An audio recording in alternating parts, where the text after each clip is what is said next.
What's up, this was a good fella back with the boxing clinic. Now, you always hear the people say Adrien Broner, if he works harder, he'll be a better boxer.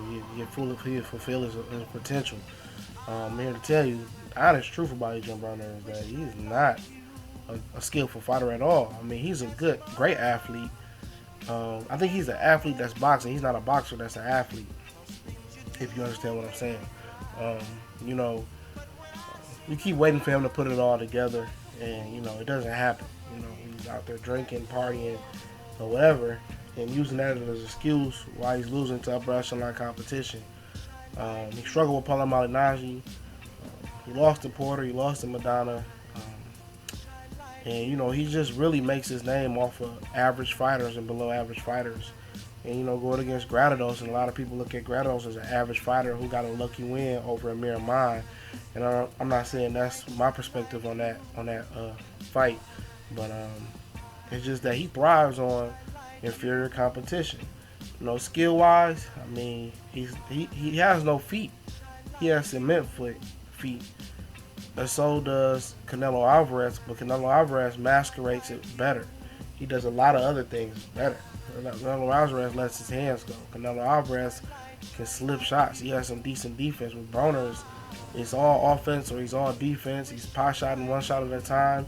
And the bad thing about it for Adrien Broner is that he thinks he's a one-punch knockout puncher above 135 pounds, and that's not the case. He has to get knockouts by volume above 135.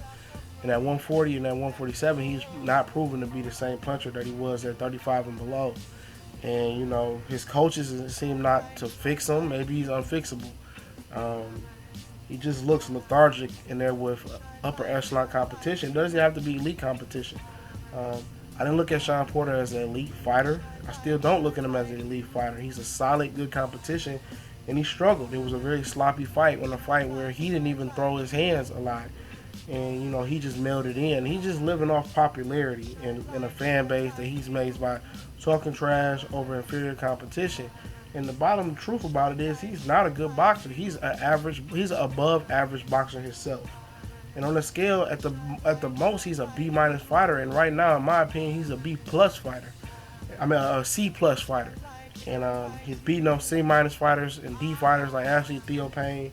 And we'll see where he goes. If he ever steps up again, and he's going to get his ass whooped again. Because he's not that good. We gone.